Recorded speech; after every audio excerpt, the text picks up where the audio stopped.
Salut les amis, j'espère que vous allez bien. Moi ça va. Donc dans cette vidéo, je voulais vous présenter les différents outils qu'on peut utiliser quand on pratique l'activité de médium. Voilà, donc pour recevoir des messages intuitifs. Je vais vous montrer les différents outils qui sont à notre disposition pour cela.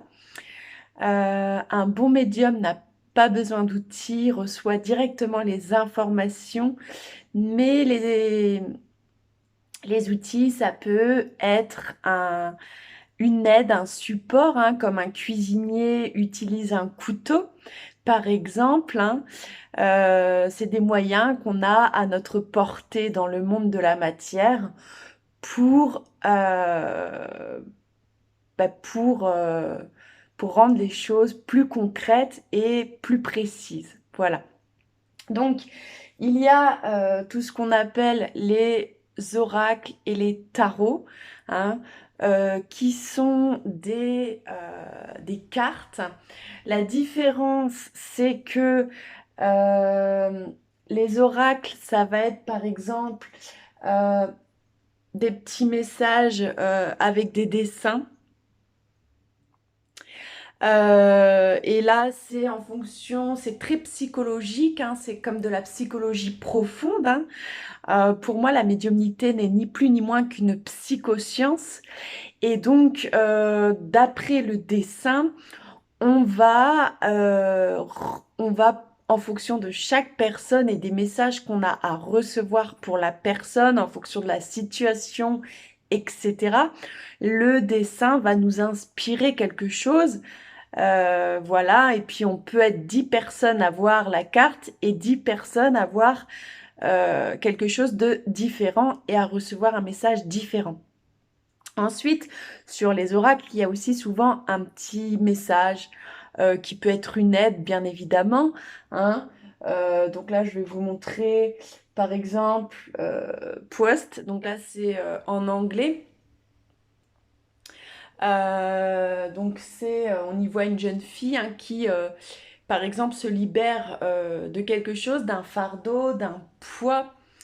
Et voilà, et en fonction des oracles on a des messages. Là, par exemple, j'ai l'oracle des blessures émotionnelles. Il est marqué «La force est en vous». Et puis en dessous de la carte, il y a un petit mantra, hein, qu'on peut répéter. Ça peut nous aider aussi à faire un travail de guérison intérieure.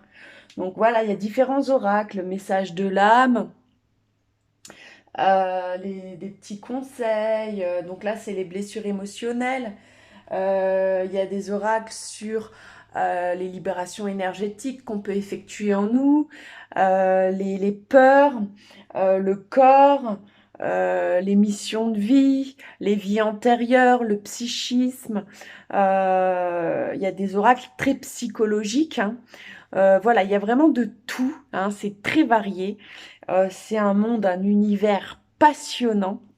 Et ensuite, il y a les tarots. Les tarots, alors le tarot, ça peut prendre toute une vie à apprendre. Le tarot, c'est un outil très précis pour avoir des messages très précis, mais on peut également l'utiliser de façon très intuitive.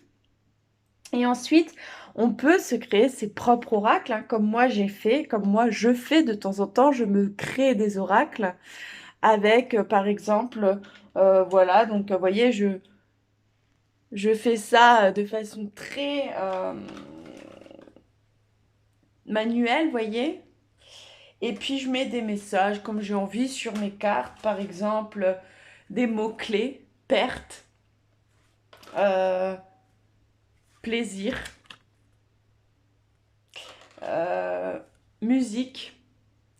Voilà, je mets n'importe quoi, des mots qui me passent par la tête et ensuite, pendant un tirage, pendant une guidance, ça peut donner des indications plus précises par rapport à la guidance, hein, des informations supplémentaires. Après, on peut utiliser également ce genre d'outils, des petits bouchons ou des dés, hein. Donc sur les bouchons, il y a soit des lettres, soit des symboles. Donc là, il y avait un I.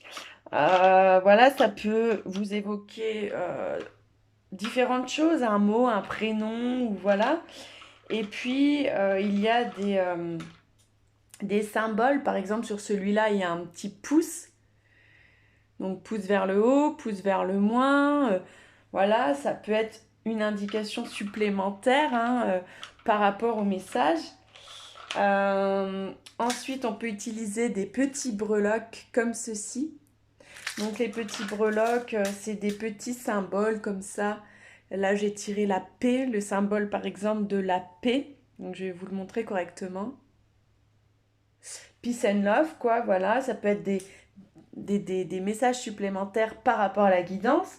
Moi, j'utilise tout et n'importe quoi, tout ce qui me passe sous la main, comme par exemple des petites pinces à linge de couleur, qui peuvent être une indication sur les chakras à travailler. Hein. Donc si vous sortez par exemple beaucoup de pinces rouges, le rouge représente la passion, mais aussi représente le chakra racine, l'ancrage. Donc s'il y a beaucoup de pinces rouges, ça peut représenter un besoin de s'ancrer à la terre. Hein. Après, j'utilise aussi, je vais vous montrer ce genre de petites choses. Voilà, des petits aimants. Par exemple, on peut tirer la couronne. Moi, j'achète des trucs dans les magasins, n'importe quoi, et ça me sert hein, d'outil pour... je vous dis, c'est beaucoup de la psychologie, hein, la médiumnité. Et donc là, j'ai une couronne, par exemple, ça peut représenter une réussite, hein, il y a un accomplissement, la réussite d'un examen, ou une avancée sur son chemin d'évolution, un ancrage, une stabilité, ça peut représenter plein de choses. Et voilà, et pour finir, par exemple, là j'ai une petite boîte avec des petites languettes. Je vais vous montrer une petite languette. Voilà, donc là j'ai tiré par exemple des petits chimpanzés comme ça, des petits singes. Donc là, ça peut représenter plein de choses. Hein. Après, il faut se renseigner sur, par exemple, la symbolique du singe, du chimpanzé, etc. Enfin bref, je voulais vous partager à travers cette vidéo, voilà, vous montrer un peu mon univers et vous montrer les différents outils que j'utilise pour recevoir des messages de l'univers, pour faire mes guidances et pour vous expliquer que la médiumnité, c'est ni plus ni moins qu'une psychoscience profonde pour avancer sur son chemin, pour débloquer des choses, des situations ou pour avoir des informations, des indices. Voilà. J'utilise aussi parfois carrément on peut utiliser, là j'ai un petit jeu d'oral exploratrice. On peut même, hein, si vous avez des enfants, utiliser des jeux de cartes pour enfants et ça peut nous délivrer des messages. Hein. Et après, on a tous, en fonction de nos connaissances, de notre parcours, de nos enseignements, de notre, voilà, de notre expérience personnelle, on a tous une façon différente d'interpréter les messages, on y voit tous des symboliques ou des messages différents, mais peu importe, tout est juste, tout est parfait et on y voit ce qu'on doit voir. Voilà. Donc sur ce, les amis, j'espère que cette petite guidance, ce petit message concernant les différents outils qu'on peut utiliser pour la médiumnité vous a plu. Donc n'hésitez pas à partager cette vidéo autour de vous hein, pour démystifier aussi un petit peu la médiumnité. Sur ce, je vous fais des gros bisous et je vous dis à bientôt dans une prochaine vidéo. Salut!